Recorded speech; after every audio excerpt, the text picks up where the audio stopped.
Alors bonjour à tous, alors bienvenue dans cette nouvelle vidéo.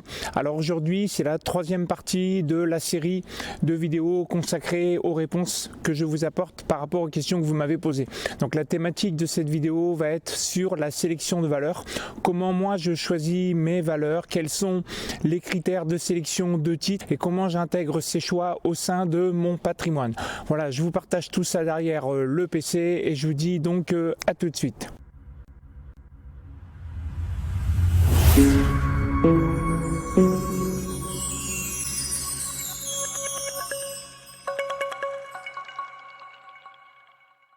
Après process, alors là j'ai eu beaucoup de questions là-dessus et je comprends parce que c'est un peu l'essence du stock picking. Process de sélection. Donc quel parcours faut-il pour un débutant comme moi pour me former avant de me débrouiller pour tout seul pour acheter les actions? Premièrement, je l'ai dit, la partie compta, faut se former. C'est le langage des affaires. Si vous voulez faire du stock picking, vous êtes débutant, vous ne connaissez rien à la compta, ça va être dans les indicateurs par exemple de pilotage de votre performance. Il va falloir que vous mettiez une note sur la compta puis vous dites tiens sur 20 je me mets 1. Je débute. Objectif, dans l'année prochaine, dans 2 ans, je suis à la moyenne. Je comprends un peu mieux. Donc il va falloir que voilà. Et ça va vous permettre d'être plus performant en bourse. Et ça n'a rien à voir avec la bourse. C'est le langage des affaires. On est sur compétences là. Donc notamment, il faut se former la partie compta. Ok. Après, quelle est la première étape? Première chose pour pouvoir, il faut que je comprenne ce que fait la boîte. Première étape qui me déclenche, c'est que j'en ai entendu parler.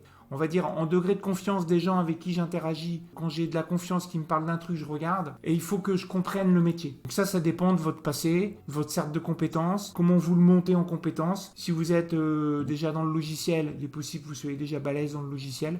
Donc tous les métiers logiciels, ça va vous parler. Si vous êtes plutôt dans l'industrie, vous avez normalement plutôt des compétences sur l'industrie. Ça ne veut pas dire que vous n'en aurez jamais sur les logiciels. Donc parce que vous allez peut-être vous former, prendre des bouquins, peut-être prendre des cours. Enfin, vous voyez ce que je veux dire. Première étape, si j'en entends parler, il faut que ça rentre dans mon cercle de compétences. Et si c'est pas dans mon cercle, ça me gratouille, je me dis, bon, ça, faut que je le traite, faut que je monte en compétences sur ce truc. Elles sont des critères géographiques, société lyonnaise par réseautage. Ouais, notamment, quand j'ai rencontré des boîtes sur Lyon, il y a des boîtes que j'ai fait un reporting là sur Fill Up Media, donc, qui est un peu le Jean-Claude Decaux des stations-service. Donc, j'ai eu l'opportunité d'aller là-dessus. Donc voilà, je me suis dit, tiens, des jeunes qui montent un truc, c'est business model un peu spécial, je vais aller voir. Donc voilà.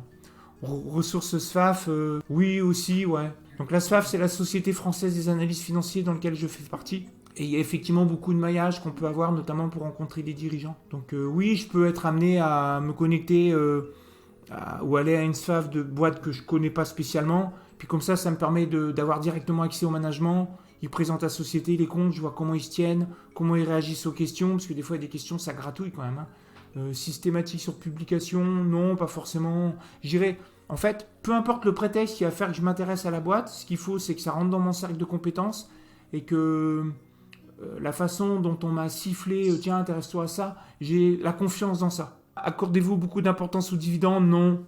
Non, le dividende, ça n'enrichit pas l'actionnaire, comme l'a dit Pascal Quéry dans l'Humanité. Mais la réponse est non. Beaucoup d'importance, non. Investissez-vous dans l'or et les crypto-monnaies? Alors, crypto-monnaies, non. Parce que je ne sais pas déterminer la valeur de ça. Je ne sais pas ce que ça vaut. Je peux comprendre, le côté... on a des doutes sur les monnaies officielles de l'État, des États. Ok. Donc, si la réponse c'est ça, ok. Je peux comprendre qu'on pense que ça, c'est quelque chose qui peut valoir quelque chose sur cette utilité-là. Sachant quand même que la monnaie d'État, c'est quand même celle qui est dans la loi. Donc... les comptes des sociétés, tout ça, les échanges commerciaux, tout se fait avec la monnaie officielle. Il n'y a rien qui se fait en crypto-monnaie. Donc la réponse est non, je ne fais pas et je pense que je ne ferai jamais. Donc ça veut dire que je m'expose au risque de la monnaie de singe, des valeurs d'État, des monnaies d'État. Ok, donc ok, effectivement. Et puis dans l'or non plus, je ne mets pas dans l'or parce que j'aime pas les trucs qui créent rien. L'or, ça marche sur les flux, c'est-à-dire pour que l'or prenne de la valeur, il faut qu'il y ait des flux, plus de flux à l'achat qu'à la vente. Donc non, l'histoire des valeurs refuge et tout, non, je ne fais pas ça. Investiture en ETF ou en indice, directement non, mais vu que j'ai des trucs, j'ai des fonds avec des parts indicielles, etc., dans des assurances vie, etc., probablement que oui. Donc voilà, mais en direct, non, donc tout ça c'est tout délégué. J'ai mis mes secteurs géographiques, US, émergents, et puis plutôt tech, pas tech, etc., et puis ça se débrouille, Donc ça, je regarde tous les 6 mois, tous les 1 an, même pas quoi. Donc voilà. Si oui, dans quelle enveloppe? Donc ouais, enveloppe fiscale dédiée. Donc typiquement, enveloppe fiscale amoindrie. Donc voilà. Regardes-tu si l'ETF a réplication directe ou indirecte? Sur ça, je dirais non. Par contre, ça renvoie à la question de la contrepartie. Donc ça, c'est hyper important. Ce que je vous invite à faire si vous faites de l'ETF et que là, j'apporte pas la réponse, allez sur le site Épargnant 3.0. Édouard Petit, je crois qu'il s'appelle, le mec qui fait ça. Il y a du bon niveau là sur les ETF synthétiques ou physiques. Allez voir sur ça parce qu'il y a des risques de contrepartie qui veut dire que, je vais vous prendre un exemple, si vous prenez un ETF sur le pétrole, où ils vont par exemple acheter des sociétés de pétrole, Exxon, Total, des trucs comme ça, vous pouvez l'avoir en physique, c'est-à-dire qu'ils vont vraiment détenir des actions de sociétés cotées. Vous pouvez l'avoir à ce moment-là en produit, je dirais, plutôt synthétique, où ils vont copier des indices pétrole. Vous avez des risques de contrepartie si, dans la chaîne de recopie, il y a quelqu'un qui fait défaut. Et même, je dirais, quand vous détenez, en fin de compte, des ETF, même en physique, avec des actions totales dedans et tout, vous êtes quand même dans le bilan de quelqu'un, vous n'êtes pas propriétaire de Total, vous êtes propriétaire de l'ETF. Alors évidemment, si c'est BlackRock, il faudrait que BlackRock fasse défaut pour que l'ETF tombe à zéro. Mais quand vous êtes dans des produits structurés, il y a toujours le risque de contrepartie que vous n'avez pas quand vous avez des titres en vif. Si vous détenez du Total en PEA, en payé au comptant, quand vous êtes livré, vous avez les vrais actifs de Total qui sont à vous. Enfin, une partie, quoi. Ok ? Donc votre risque, il est que Total coule. Par contre, si votre broker coule ou qu'il y a un ETF synthétique qui a du Total qui coule, si vous avez vraiment des titres Total, votre seul risque que vous avez, c'est que le titre Total, il perde de la valeur. Vous n'êtes pas adossé à ça. Même si votre broker, il coule, vous avez quand même votre titre. Que pensez-vous des actifs vifs en assurance vie? Ouais, je l'ai en question, donc oui, c'est très bien. C'est un bon moyen d'avoir pour la succession, notamment. Alors, puisque vous refusez d'utiliser des screeners, comment procédez-vous pour sélectionner un nombre limité voilà. Donc oui, moi, je n'utilise pas de screener, je dirais pour peut-être 3 raisons. La première, c'est qu'il y a énormément de données qui sont fausses. Parce qu'il y a plein de trucs qu'il faut retraiter. Donc ça, je renvoie à la compta. Et le diable est dans le détail. Voilà. Le deuxième, c'est que je pense que si on fait comme tout le monde, on a le résultat de tout le monde. Quand on fait du stock picking, c'est qu'on veut s'éloigner de la moyenne. Donc si vous faites comme la moyenne des gens, vous allez probablement vous rapprocher de cette moyenne. Et puis le troisième truc, c'est que... en fait, moi j'ai commencé comme ça et je continue à faire comme ça. Alors c'est peut-être parce que je suis un vieux boomer et j'ai du mal à me bouger. J'ai mes propres outils. Et je préfère passer du temps à analyser des boîtes, et donc ça prend du temps. Donc autrement dit, je connais bien 40 boîtes, 50 boîtes, j'en suis petite centaine. Ce qu'il faut comprendre, puisqu'on est sur du patrimoine, pour booster votre patrimoine, vous avez besoin d'une dizaine de boîtes. Warren Buffett, il l'a dit, il a investi dans à peu près 500 boîtes, sa grosse fortune, elle s'est faite sur 50. Et je ne parle pas d'Apple parce que c'est les intérêts composés qui font que toute sa fortune elle se fait par Apple. Mais en termes de pourcentage, vu qu'il fait 20% par an depuis 1965 à la louche, en fait les gros pourcentages, les pourcentages qui s'est fait là, il y a à peu près que 10% des boîtes dans lesquelles il a investi qui a tiré 80-90% de sa perf en fait. Voilà. Il y a une dissymétrie sur les perfs avec une distribution du nombre de lignes. Donc après, on peut très bien faire des screeners, ça peut être une façon d'aborder les choses pour trouver peut-être quelque chose de qualitatif et après aller plus loin. Voilà, donc moi je ne fais pas comme ça. Quel est votre processus de recherche et de sélection pour le stock picking? Donc on me donne des idées, en fonction du degré de confiance à qui il me donne des idées, je vais creuser ou pas, et après il faut que ça rentre dans mon cercle de compétences. En effet, les critères de sélection sont tellement nombreux, voilà, c'est ça. On peut partir dans tous les sens et puis faire des choses qu'on ne comprend pas en fait. C'est le risque. Voilà. Comment faites-vous le premier écrémage de société pour ne pas sortir de cette routine de... Comme j'ai dit, j'écrème sur... je peux repartir sur ça. Maintenant, comme je vous l'ai dit, moi je fais... vous avez les comptes, moi je fais un peu de ça. Enfin, un peu beaucoup. Voilà. La gouvernance, j'aime bien regarder maintenant. Donc quand je vois des belles sociétés, réputées belles, qui ont des beaux comptes, etc., puis en gouvernance, ça me plaît pas, ça me convient pas. Il y a des choses qui me plaisent pas, j'y vais pas. Pourquoi? Parce qu'il y a plus de 50 000 boîtes cotées dans le monde. Et des boîtes familiales, il y en a 400, 300 sur Euronext. Des non suivis, il y en a plus de 100. Voilà. Et puis moi, je gère un patrimoine, je ne gère pas un fonds, j'ai pas besoin de 60 valeurs. Alors comme je vous dis, c'est ma façon, ça ne veut pas dire que c'est la bonne façon. Quels sont tes premiers checks quand tu décides d'aller plus loin dans l'analyser les sociétés? Voilà, comme j'ai dit, premier check, j'aime bien regarder ça. Intégrité, management. Alors, voilà. Dans la formation que je vends, là, les états financiers pour les nuls, j'explique la partie convention réglementée que très peu de gens vont voir. Voilà. Moi, j'aime bien aller les voir, ça. Dans les conventions réglementées, il peut y avoir... il y a les rémunérations des dirigeants, il y a les conventions réglementées où on peut voir comment est-ce que le management ou les gens qui sont au board se rémunèrent. Alors quand c'est des grosses sociétés qui cartonnent, moi j'ai aucun état d'âme à ce que Vincent Bolloré touche beaucoup d'argent. Aucun souci là-dessus. Par contre, des fois, c'est complètement décalé, quoi. Vous avez des gens qui s'accaparent des gros salaires alors que la boîte, elle n'est pas du tout de ce niveau-là, ou voire même elle enchaîne des déconvenus sur déconvenus, quoi.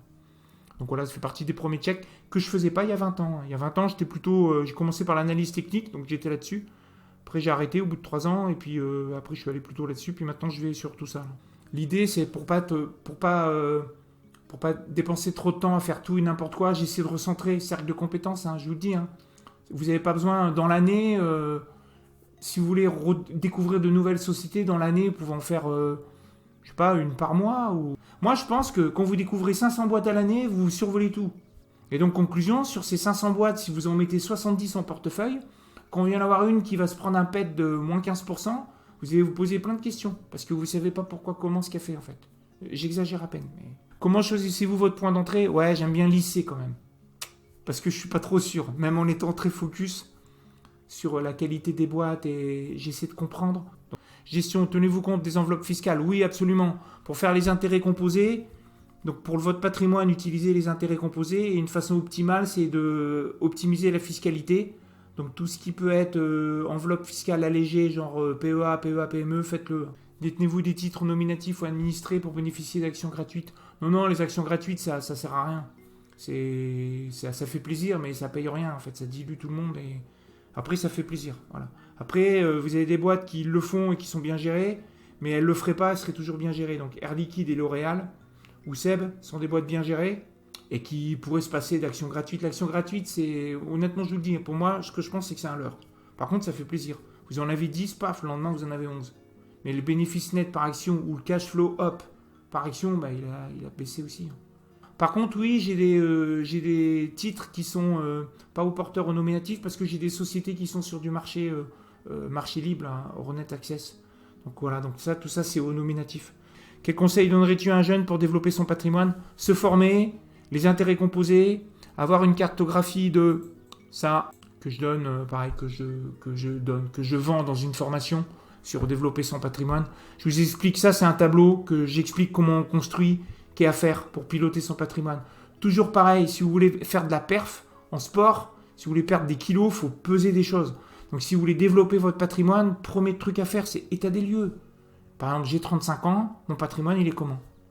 Et peut-être que vous allez vous rendre compte que ce que vous faites en bourse, vous passez beaucoup de temps, ça pèse 12%. Et vous dites, ouais, en fait, j'ai plein de valeurs ailleurs et je ne m'occupe jamais, quoi. Bon voilà, donc ça c'est des exemples. Vous faites vos actifs, vous les agrégez. Alors ça c'est un exemple totalement fictif, hein, c'est pas du tout moi. Vous faites vos actifs, vous faites vos passifs et vous regardez votre patrimoine net, etc. Donc j'explique tout ça dans une formation sur le patrimoine. Comment piloter, gérer son patrimoine. Donc là je vous donne un exemple comment ça fonctionne. Le plus bel actif quand vous êtes jeune, c'est vous. Alors la valeur, je dirais, si, il y en a sûrement beaucoup, mais faut pas l'oublier. C'est pour ça qu'il faut se former. Si vous avez 30 ans, 25 ans, 30 ans, 35 ans, je sais qu'il y a pas mal de gens qui sont dans cet âge-là qui me suivent, formez-vous, quoi. Vous imaginez pas comment, à horizon, si vous avez 30 ans, à horizon 50 ans, vous allez pouvoir changer votre vie parce que vous vous êtes formé. Par des bouquins, par YouTube, par des formations gratuites, payantes, le CPF. Formez-vous. Donc, plus bel actif, c'est vous. Après, j'ai mis un truc classique, souvent les gens, c'est leur résidence principale. Là, vous mettez la valeur. Puis après, vous mettez... moi, j'agrège ça, enfin, quand j'ai vraiment une approche patrimoniale. C'est-à-dire que quand je détiens des titres, que je monte une ligne, je l'agrège pas dans le portefeuille. Souvent, on entend parler, il faut équilibrer les portefeuilles, il faut diversifier. Alors, ok, ouais, mais non, le vrai niveau, c'est... Il faut équilibrer les patrimoines, il faut diversifier les patrimoines. Exemple, si vous avez un patrimoine qui a beaucoup d'immobilier, bah, en actif financier, prenez pas de foncière. Ou alors une foncière où géographiquement, vous y êtes pas, quoi. Par exemple. Mais vous voyez, c'est l'idée, quoi. Le titre 1, par exemple, c'est une ligne la société truc. Titre 2, voilà, je peux avoir un parking à Lyon, j'ai du cash en bleu, j'ai un plan d'épargne entreprise, j'ai des titres, et voilà. Et j'agrège tout ça, je fais mon patrimoine, l'ensemble, et là, je fais la pondération par rapport aux dettes que j'ai. Donc ici, par exemple, j'ai 100 000 de dettes, ce qui fait que mon patrimoine brut, c'est 500 000.